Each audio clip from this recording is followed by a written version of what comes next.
Today on Blue 58, the Packers edge rushers delivered on their potential in 2023, but with changes coming to the defense, how does this unit project for next season?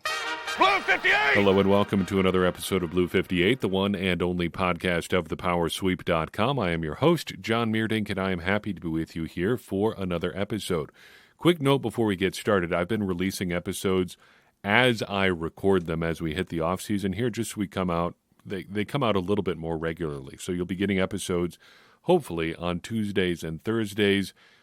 I know it's a little bit different than the regular season, but I think once we get back toward having games, we'll go back to the Monday, Wednesday, Friday release schedule or Monday, Wednesday, Thursday night after I'm done recording schedule. Just that seems to be the best way to do things for right now. Trying to stay in your feed a little bit more consistently. The Friday to Wednesday gap was just a little bit longer than I wanted. This feels better to me. So that's why the release schedule is a little bit differently, if you've noticed. If you haven't noticed, don't worry about it. Packers coaching staff is finalized, or appears to be finalized. They've got everybody they need for the defensive side of the ball under new defensive coordinator Jeff Hafley, having added pass game coordinator Derek Ansley. Ansley comes over from the Los Angeles Chargers, having been their defensive backs coach in 2021 and 2022, then their defensive coordinator in 2023. Experienced coach, was a college coach from 2005 to 2017, with 2 stints at Alabama in there, was up in the NFL in 2018 as a defensive backs coach for the Raiders, then back to Tennessee for 2019 and 2020, where he was their defensive coordinator and defensive backs coach before, of course, ending up with the Chargers as well. Ansley is noteworthy because he had an interview with the Giants this offseason, in addition to having some connections to the Brandon Staley branch of the Vic Fangio tree, as well as the new linebackers coach that they brought over.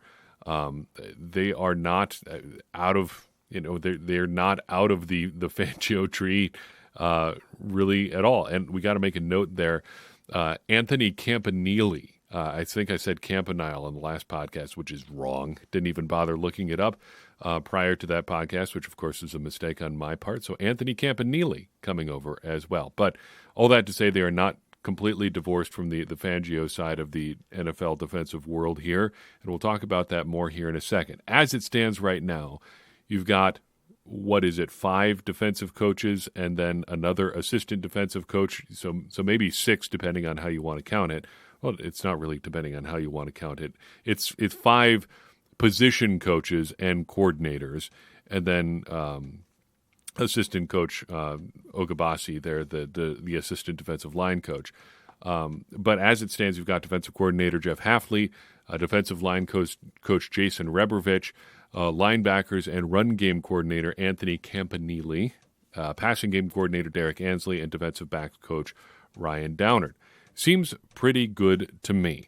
Before we dive into edge rushers, I want to take a brief detour through a topic that I want to address one more time before I make a point to just let this go for the balance of the offseason until we inevitably pick it up again in training camp. The 4-3 versus 3-4 stuff. I personally don't want to get too hung up on telling people to not get too hung up on this, but people are just getting way too hung up on the 4-3 to 3-4 scheme difference. And it's just not going to matter that much in Green Bay. It just isn't. It's that it is not going to be a key factor for this defense. You can tell that for a few different reasons here. First, because of the coaches. We hinted at it there for a second. There was a story on PackersNews.com from Tom Silverstein this week, who I think should probably know a little better scheme-wise, and they weighed in on this on the Milwaukee Journal Sentinel Packers News podcast, that the scheme difference isn't that big, but the beat is making a big deal of the switch from a 3-4 to a 4-3. This isn't even the first time, by the way, that this has happened. In 2014, the Packers made a big deal out of having secret practice sessions during training camp that were closed to the media, where they worked on a 4-3 defense after Julius Peppers came over. They unveiled it in week 1, promptly got torched by the Seattle Seahawks, and really didn't use it all that much the rest of the season. It's happened before. When Mike Pettin came to Green Bay, people asked about his base defense, and he said, yeah, it's kind of a 3-4, but we run a multiple front anyway.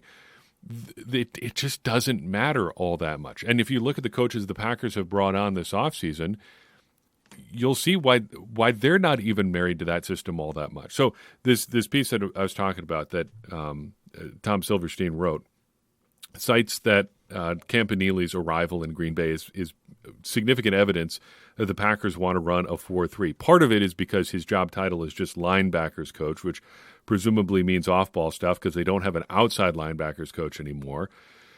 But the thing is, Campanelli's been coaching in a 3-4 system the last few years, first under Fangio, then under previous coordinators in Miami, dating back to Brian Flores, who comes from a 3-4 scheme himself. His NFL experience to this point has been with 3-4 inside linebackers. Jason Rebrovich, who switches from outside linebackers coach and pass rush specialist to defensive line coach, has spent more of his career working in 3-4 defenses than 4-3 defenses. Obviously, he worked in a 3-4 base with the Packers before, not that it really matters all that much. But when he was in Buffalo, he worked under Mike Pettin in a 3-4, then for one season under Jim Schwartz in a 4-3, then Buffalo was back to a 3-4 for the next 4 years.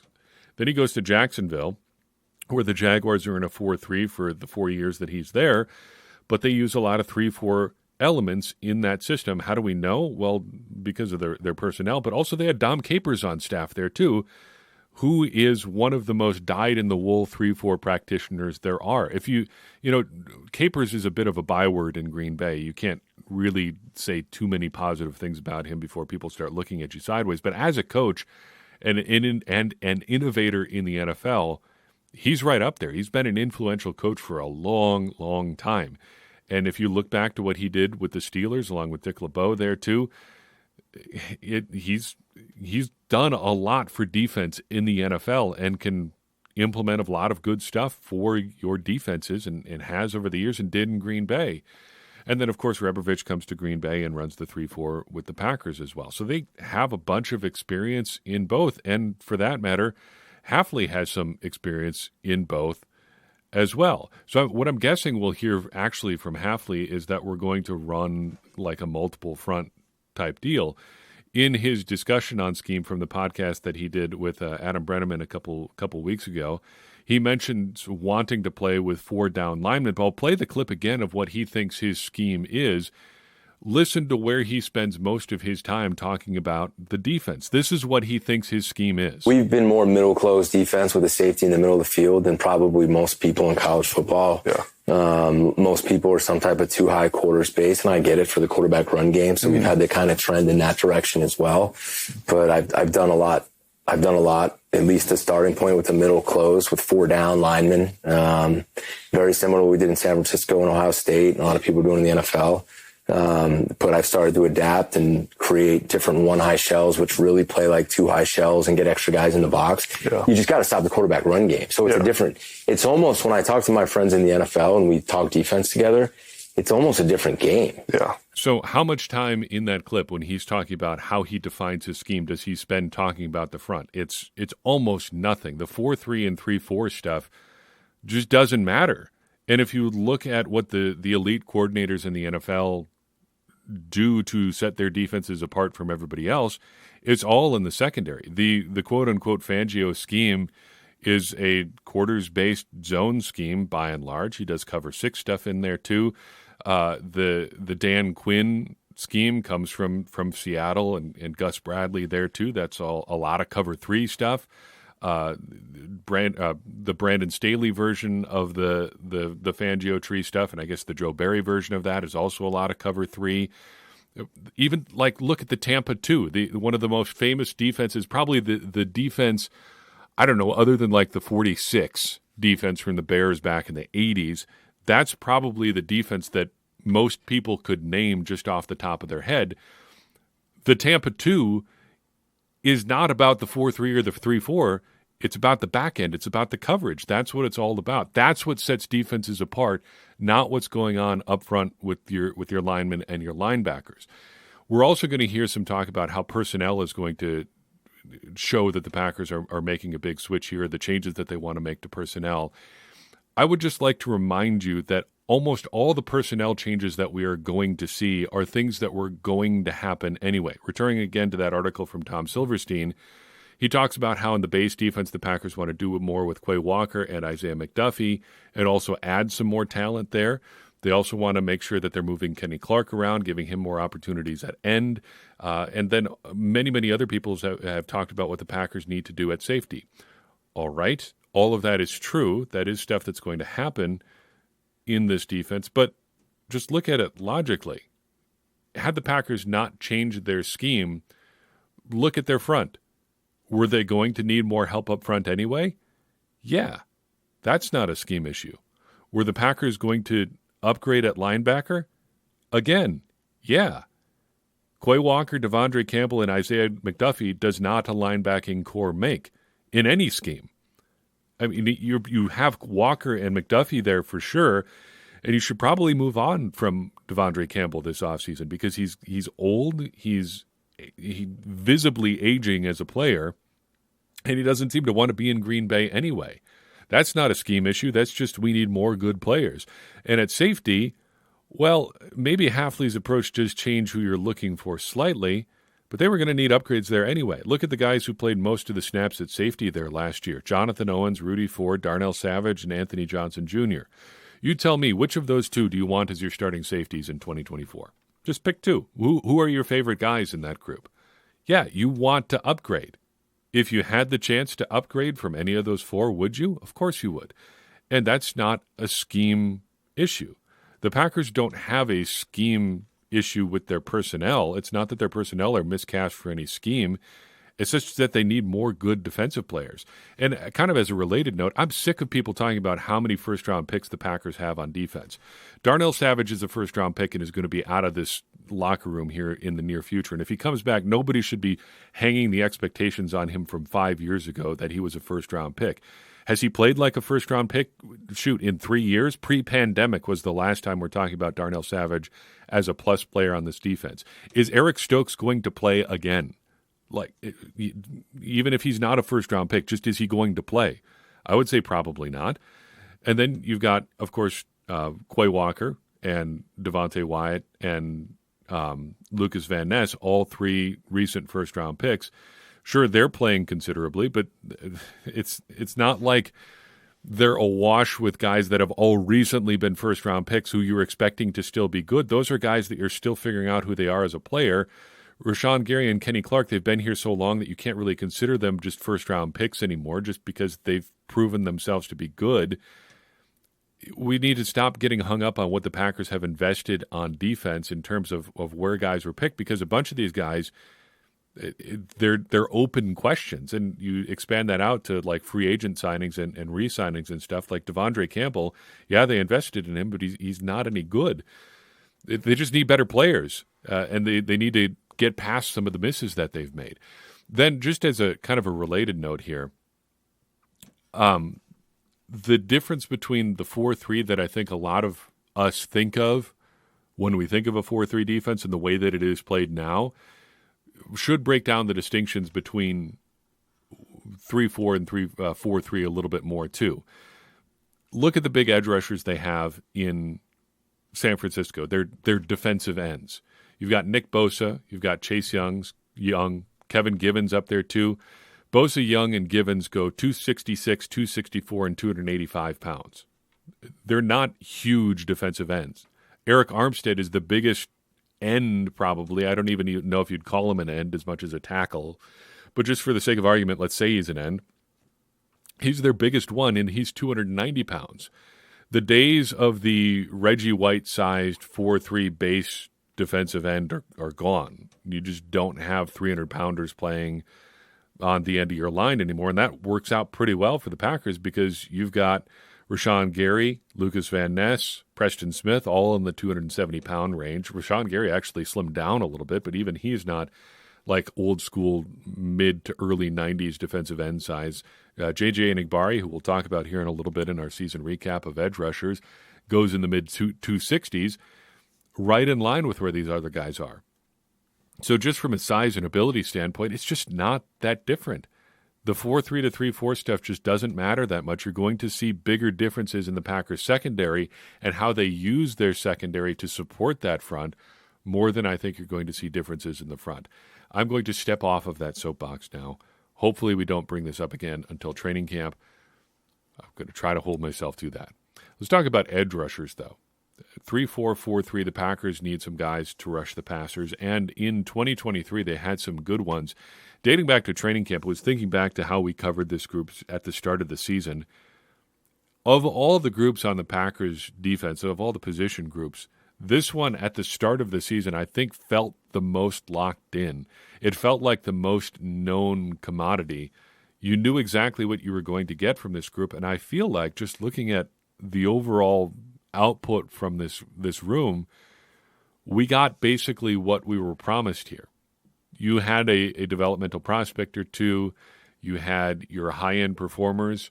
You had even Rashan Gary coming back from injury, basically played the type there. Played like injury wasn't a big factor for him at all. It was about as good, I think, of a season as you could hope for from your edge rushers. Sure, you would hope for more finishing in general, but I think they held up their end of the bargain on defense more or less. If you're looking for where there were problem areas on this Packers defense, it wasn't at the edge rusher position. And I think you got to feel pretty good about what you were able to put out on the field if you're Packers general manager Brian Gutekunst, as you look at the edge rusher room. And Rashan Gary coming back, I think, comfortably ahead of schedule there really helps you in a lot of ways. You just can pencil him in for a few snaps of a game way ahead of schedule and ease him into the lineup. It helps so much with this group because that mean they didn't have to rely on Lucas Van Ness for heavy snaps from the start. You didn't have to lean on J.J. Enagbare. You didn't have to really mix in Brenton Cox at all. And you could move on from a guy like Justin Hollins, who we'll talk about here in a second. But overall, I think a good year for this group in 2023. And as we look in the individual players, or at the individual players who played significant snaps here for the Packers, you're not really going to see anybody who had really what you could qualify as a bad season. Just since this is a little bit different from what we did in the last episode talking about quarterbacks, I kind of want to set up how I want to talk about players on an individual level this year, and how we do this every year, really. When we look at our position-by-position recaps, I don't want to spend time doing absolutely everybody. So I make a cutoff in terms of who we're going to actually spend significant time talking about.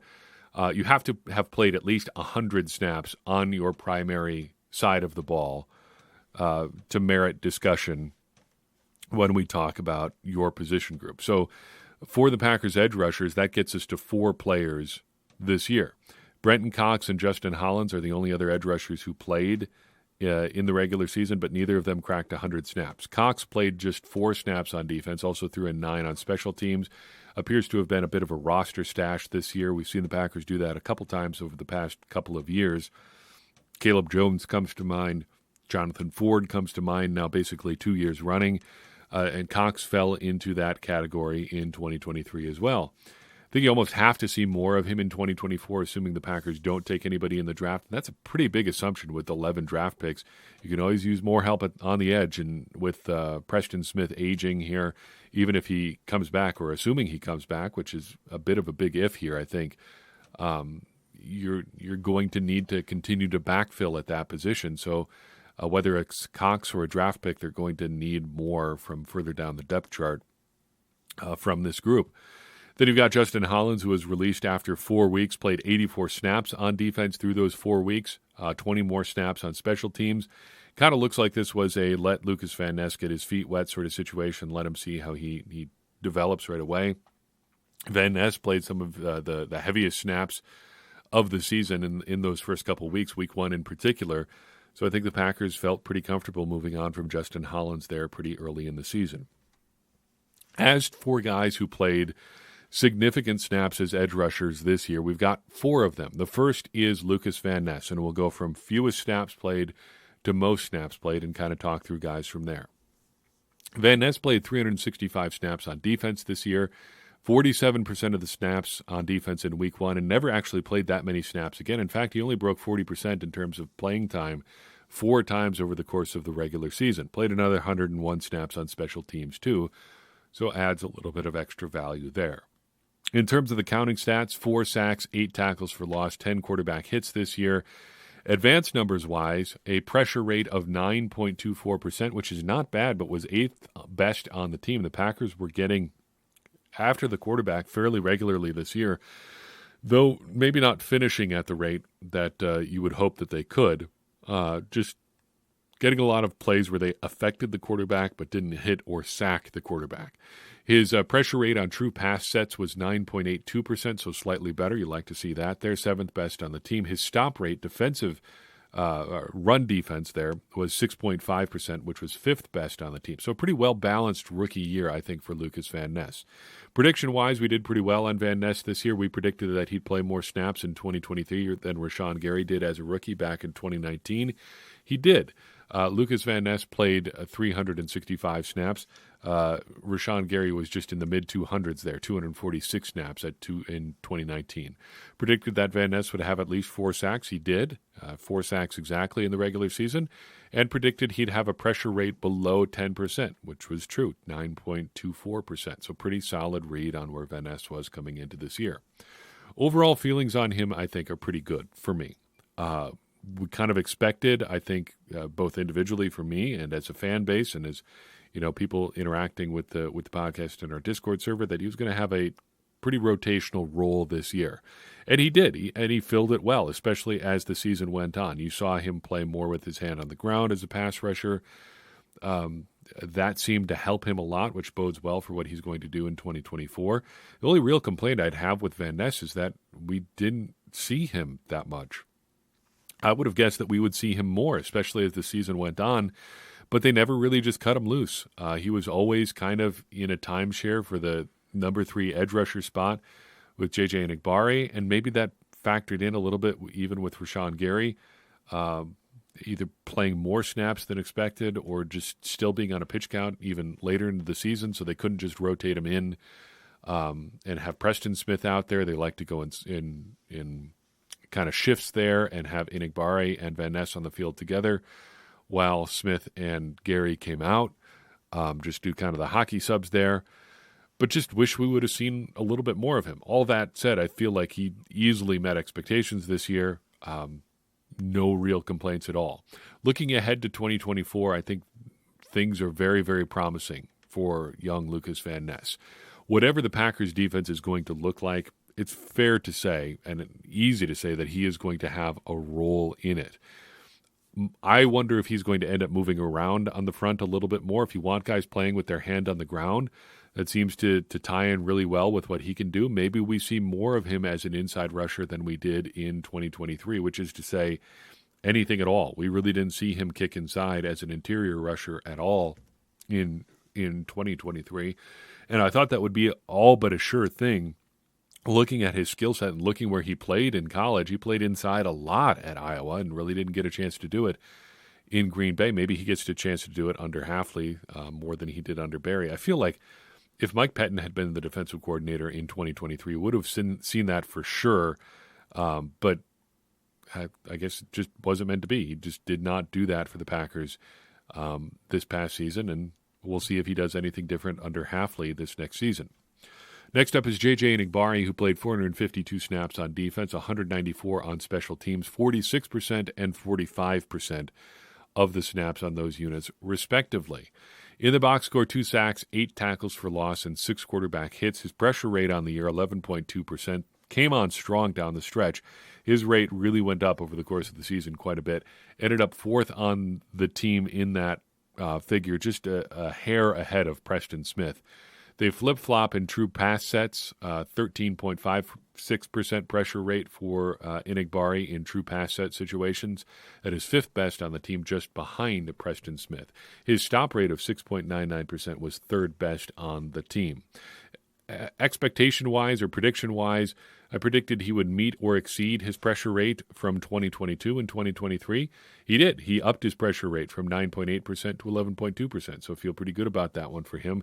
However, he did not meet or exceed his sack total from 2022 this season, dropping from 3 to 2. Just did not finish as often as I think he may have had opportunities to do there.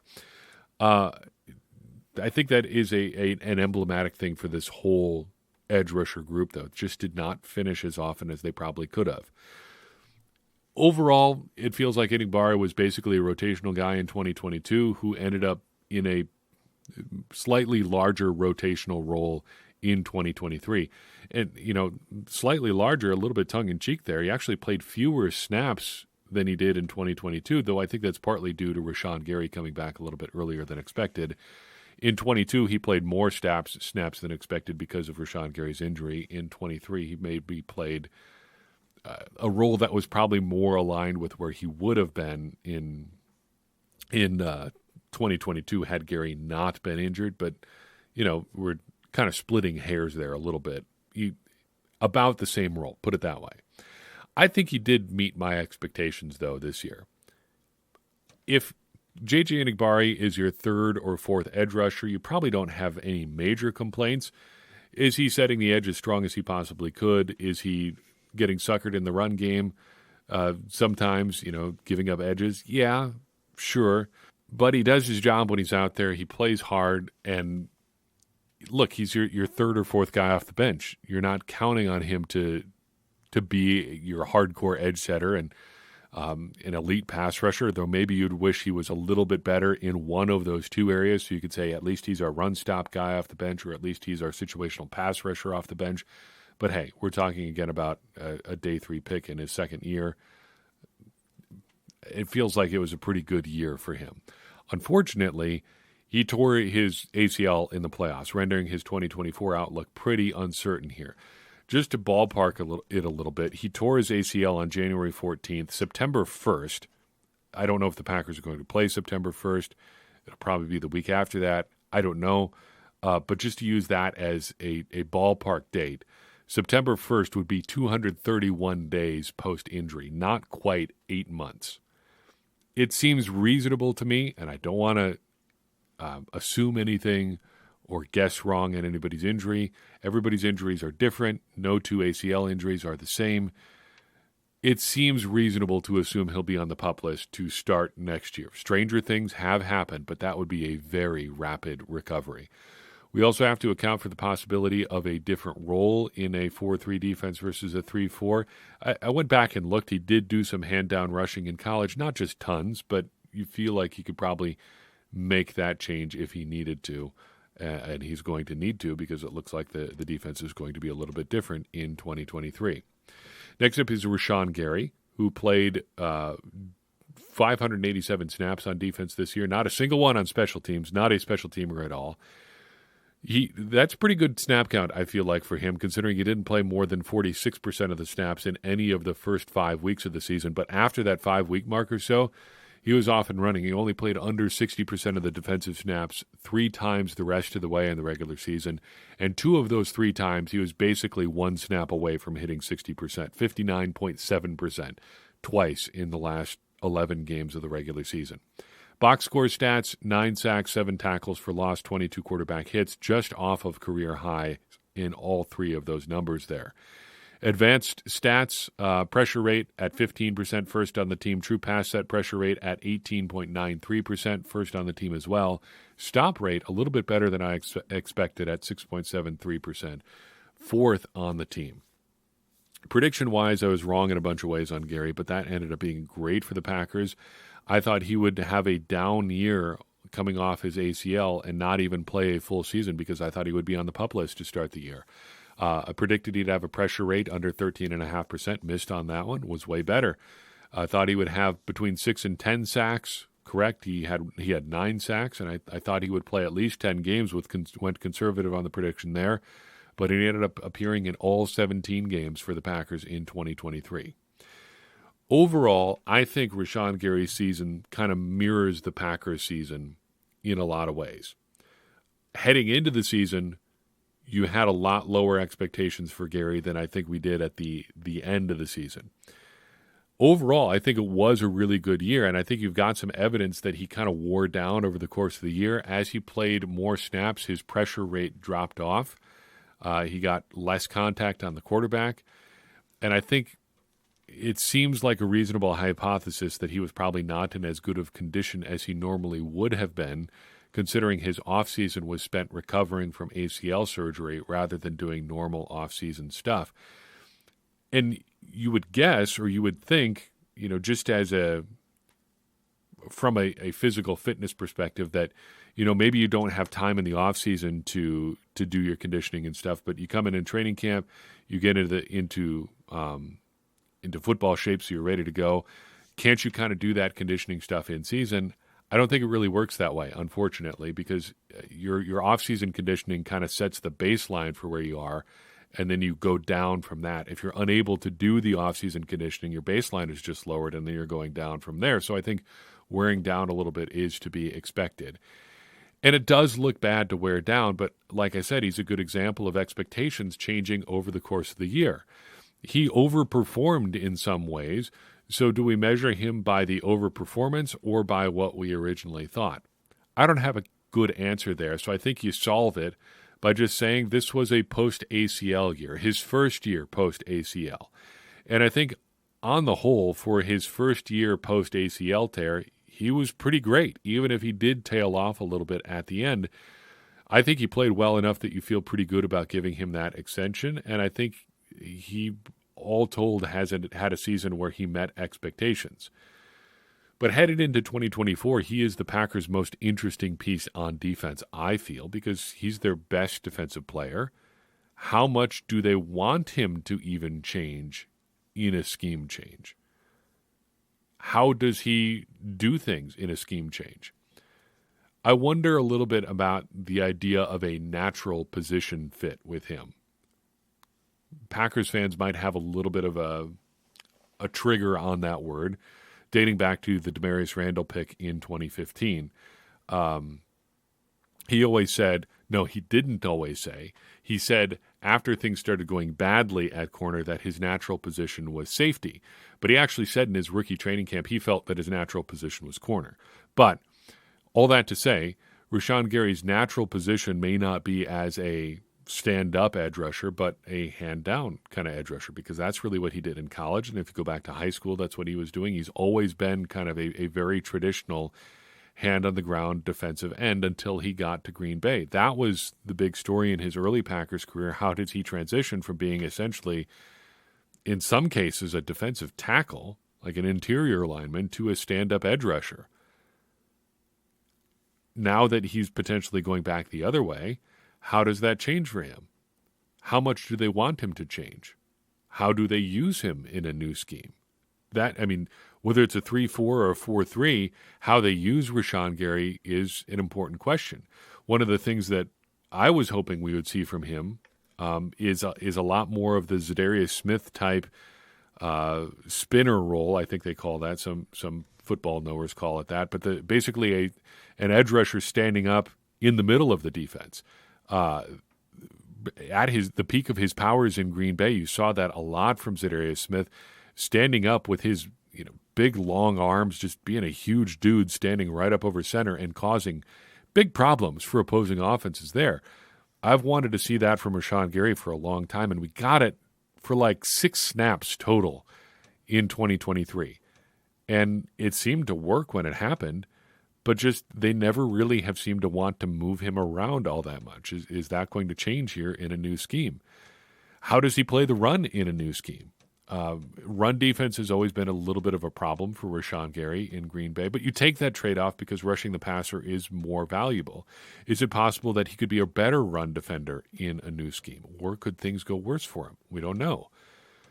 But there's also the tantalizing possibility that as good as Rashan Gary has been over his time in Green Bay, could he be even better in a different scheme? If you really have a bright defensive coordinator who can do some things that really maximize the individual talents of his players, is it possible that we see an improved version of Rashan Gary in Green Bay? That's an intriguing possibility.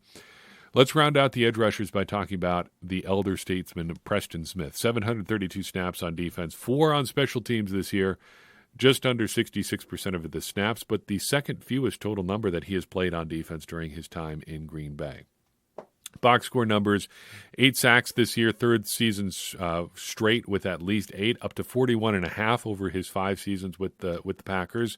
The next highest player on the Packers career leaderboard is Aaron Campman with 51.5, just for your personal notes. So closing in there would need at least one really good season to get there, or a couple middling seasons to catch up with a guy like Aaron Campman.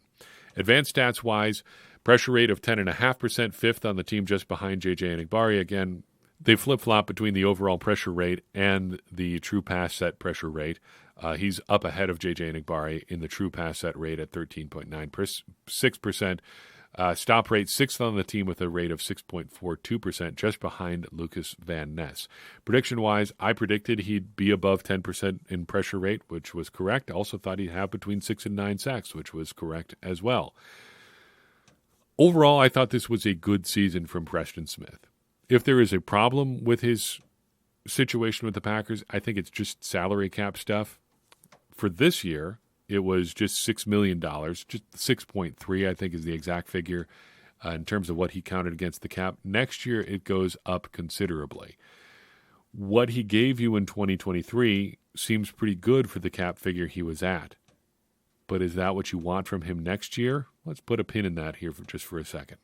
The great thing about Preston Smith is that other than the one-season blip where things did not go well for him in 2020, and I think things did not go well for a lot of us in 2020, but he's just been very reliable. He is what he says on the tin, as I've put it before. Every week, you open up the box, and there's going to be one Preston Smith in there. And Preston Smith is going to be the same this week as he was last week, and he's going to be the same next week as he was this week. He's going to set the edge pretty hard against the run. He's going to give you some solid but not spectacular pressure, probably going to collect a few cleanup sacks over the course of the year, and that's just what he's going to be.